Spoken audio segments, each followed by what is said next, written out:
Ce qui me fait rire, c'est les maisons d'édition qui t'appellent une fois que ton roman il est sorti sur Amazon, et en fait ils t'appellent parce qu'en fait ils voient que ta promo elle se passe bien, et c'est là en fait qu'ils commencent à te proposer des trucs. Alors personnellement, je sais pas si ça vous est déjà arrivé en tant qu'auteur indépendant d'avoir face à cette, de faire face à cette configuration où en fait la maison d'édition commence à voir en fait que votre roman fonctionne un petit peu entre guillemets, hein, parce qu'il faut savoir qu'il y a même des auteurs qui sont signés en maison d'édition qui vendent très très peu d'exemplaires. Et c'est une réalité, hein. C'est une triste réalité, mais c'est une réalité. Et la plupart des exemplaires qui ont été imprimés finissent à la poubelle ou dans des stocks ou brûlés carrément. Et ça, c'est surtout pour les maisons à compte, les maisons d'édition à compte d'auteur.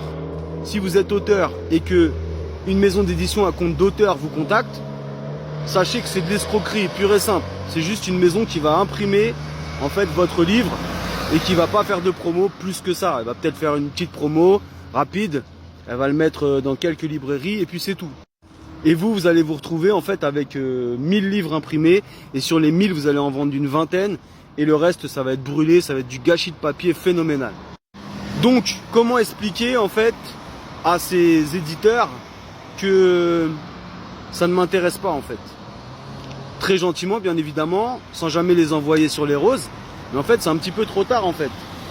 Quand vous sortez un roman et que vous décidez de le sortir en auto-édition, c'est que soit on vous a pas répondu, la maison d'édition vous a pas répondu, soit c'est un choix de votre part. Personnellement, j'ai démarché 40 maisons d'édition pour mon roman Cœur Noir. Sur les 40, j'ai eu 10 réponses négatives et 30 réponses, 30 pas de réponse en fait, 0 réponse. Donc du coup, c'est pour ça que j'ai décidé de le mettre en auto-édition et de m'auto-éditer.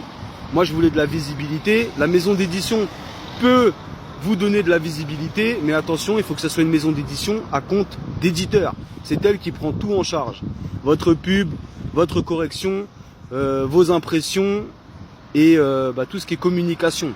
Donc faites bien attention à ça, à ces maisons d'édition qui vont venir, ils vont vous démarcher au final, mais en fait ça sera à vous de payer. Vous méritez mieux que ça. Donc je vous conseille l'auto-édition quand c'est ces cas comme ça. Ça sera un investissement de votre poche, mais au moins vous n'aurez rien à devoir à personne, et puis vous pourrez faire des exemplaires qui ne partiront pas à la poubelle ou brûlés.